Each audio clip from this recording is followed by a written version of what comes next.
Hello friends, welcome to Riddhi Siddhi की रसोई। कैसे हैं आप सब? आई होप सो बहुत अच्छे होंगे, स्वस्थ होंगे और मस्त होंगे। तो आज मैं आपके साथ शेयर करूंगी एक स्नैक्स की रेसिपी जो बहुत ही पॉपुलर है और हर घर में खाई जाती है। तो उसके लिए सबसे पहले हम मसाले तैयार कर लेते हैं, फिर आपको बताते हैं कि हम क्या बनाएंगे। तो ये देख सकते हैं 1 चम्मच सौंफ, 1 चम्मच धनिया है।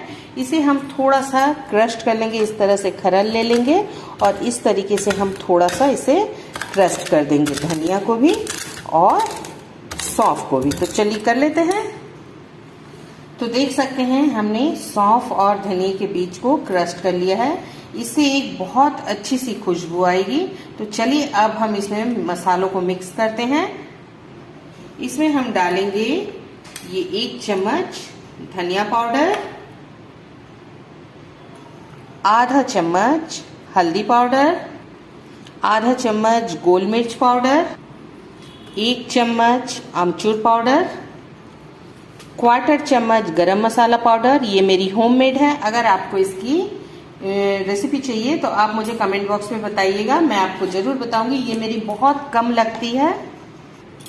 आधा चम्मच भुने हुए जीरे का पाउडर, आधा चम्मच काला नमक। अब डालेंगे आधा चम्मच लाल मिर्च पाउडर।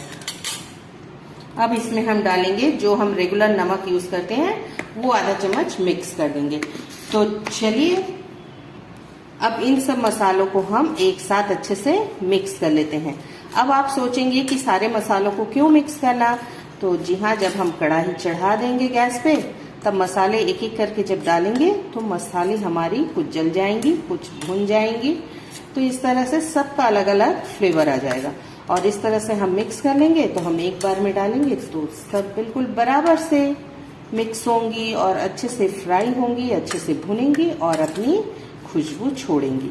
तो चलिए मसालों को हमने मिक्स कर लिया। अब चलते हैं गैस की ओर। तो गैस पे हमने कढ़ाई चढ़ा दी है और इसमें बिल्कुल जरा सा 2 से 2.5 चम्मच हम तेल के डालेंगे। देख सकते हैं ज्यादा तेल हमें नहीं डालना है। अभी हम तैयार करेंगे एक आलू का मसाला। तो चलिए तेल को गर्म होने देते हैं। तो तेल हमारी गर्म हो गई है। अब हम देख सकते हैं ये 1 हरी मिर्च को बारीक काट के रखा है और आधे इंच अदरक के टुकड़े को हमने इस तरह से बारीक काटा है। तो दोनों को हम डाल देंगे तेल में और इसे अच्छे से थोड़ा सा भून लेंगे या सौटे कर लेंगे। आपको लग रही होगी कि मैंने एक ही हरी मिर्च डाली है। जी हाँ, आगे अभी हरी मिर्च का इस्तेमाल और होगा तो तीखी अपने आप बन जाएगी। मसालों में भी हमने लाल मिर्च पाउडर डाला है और गोल मिर्च का पाउडर डाला है, उससे भी तीखी होगी। तो देख सकते हैं हरी मिर्च अदरक हमारी थोड़ी सी हो गई है, एकदम ज्यादा नहीं भूनना है। अब हम इन मसालों को इसमें डाल देंगे और इसे अच्छे से इसमें ऑयल के साथ लपेट देंगे। फ्लेम हम लो ही रखेंगे। तो इसी तरह से हमें मसालों को बिल्कुल 2 सेकंड भूनना है, उससे ज्यादा बिल्कुल भी नहीं भूनना है। और इसमें पानी हमें बिल्कुल नहीं डालना है। हम एक सूखा मसाला तैयार कर रहे हैं। तो ये देख सकते हैं मसाले हमारे बिल्कुल लो फ्लेम पे भून रहे हैं। तो 2 सेकंड हमने मसालों को भून लिया है। अब हम ये 2 चम्मच हरी मटर, फ्रोजन मटर लिया है हमने। आप चाहे तो ताजी वाली ले सकते हैं, पर फ्रोजन मटर ये वैसी आधी बॉयल रहती है, इसलिए हमने इसे लिया है। तो इसे भी भून लेंगे। तो देख सकते हैं 2 सेकंड तक हमने इसे भी भून लिया है और ये देखिए मटर हमारी बिल्कुल नरम हो गई है थोड़ी सी। अब इसे आलू के साथ पकाएंगे तो और नरम हो जाएगी। तो चलिए अब हम इसमें आलूओं को मैश करके डालते हैं। तो हम इसमें 8 से 9 आलू को इस तरह से मैश कर देंगे। फ्लेम को हम धीमा ही रखेंगे। तो चलिए सारे आलू को इसी तरीके से हाथों से ही मैश करेंगे। तो देख सकते हैं 7 से 8 आलू हमने लिए थे और सारे आलू को हमने इस तरह से मैश कर दिया है। अब सारे मसालों के साथ हम इस मसाले को मिक्स करेंगे। तो चलिए अच्छे से मिक्स कर लेते हैं। तो इस तरीके से आलूओं को हमें दबाते हुए इसके चंक्स को भी तोड़ना है और इस तरीके से हमें भूनते जाना है। तो इसमें हमें 2 मिनट ही भूनना है, उससे ज्यादा नहीं भूनना।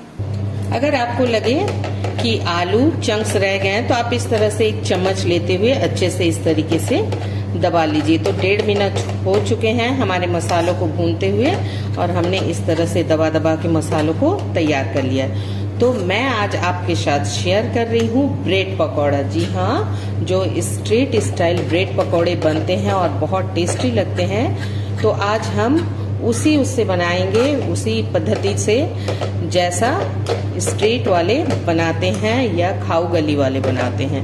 तो देख सकते हैं मसाले हमारे तैयार हो गए। चलिए अब इसके लिए हरी चटनी बनाते हैं। बिना हरी चटनी के तो ब्रेड पकौड़ा का मजा ही नहीं आएगा। तो चलिए अब हम गैस को कर देते हैं बंद। ये मसाले हमारे हो गए हैं तैयार, इसे हम ठंडा होने के लिए रख देते हैं। तो चलिए हरी चटनी बनाना शुरू करते हैं। उसके लिए हमने एक मिक्सर जार ले लिया है। अब इसमें हम डाल देंगे खूब सारी हरी धनिया और साथ ही डाल देंगे एक छोटा सा अदरक का टुकड़ा और डाल देंगे आधी हरी मिर्च, एक नहीं डालेंगे हम, और साथ ही डाल देंगे 2 लहसुन की कली और डाल देंगे थोड़ा सा पुदीना।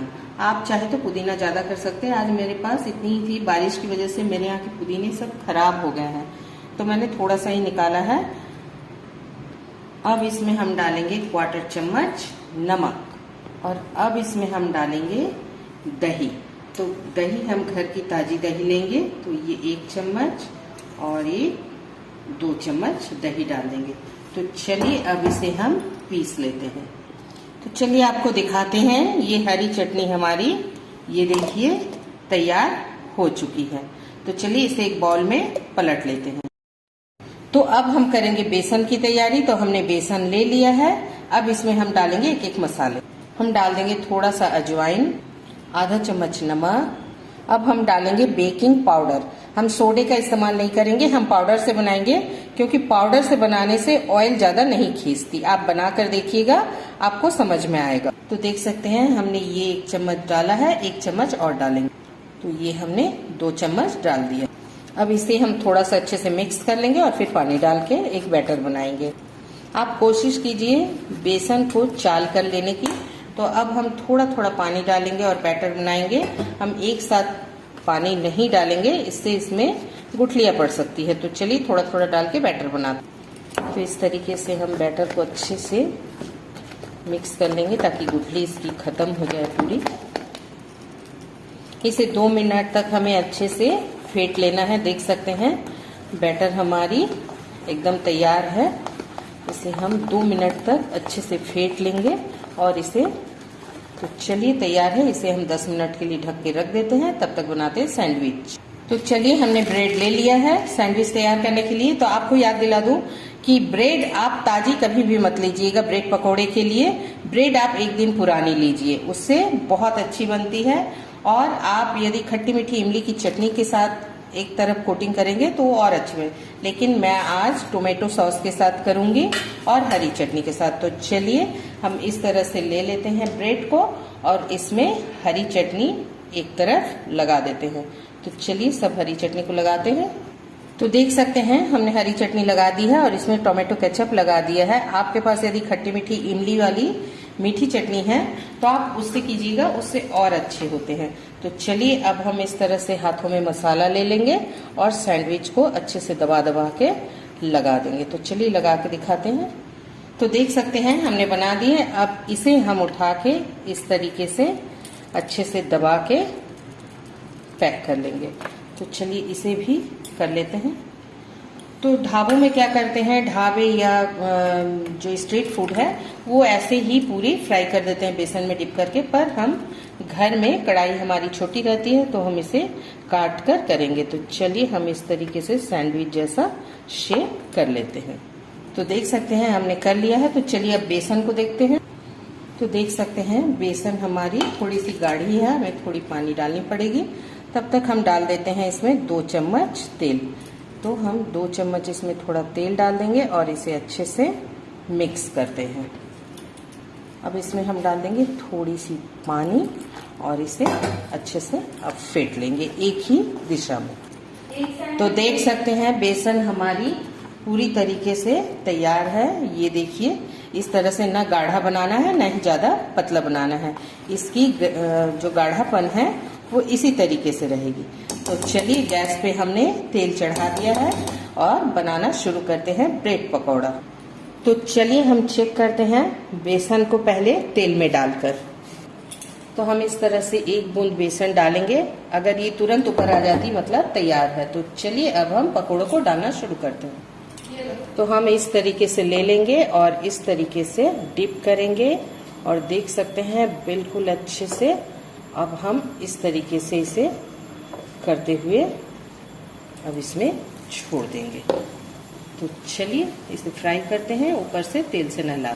तो अब हम इसे बिल्कुल इस तरीके से तेल से ऊपर इसको इस तरीके से नहलाएंगे और फ्लेम हम मीडियम टू हाई रखेंगे अभी,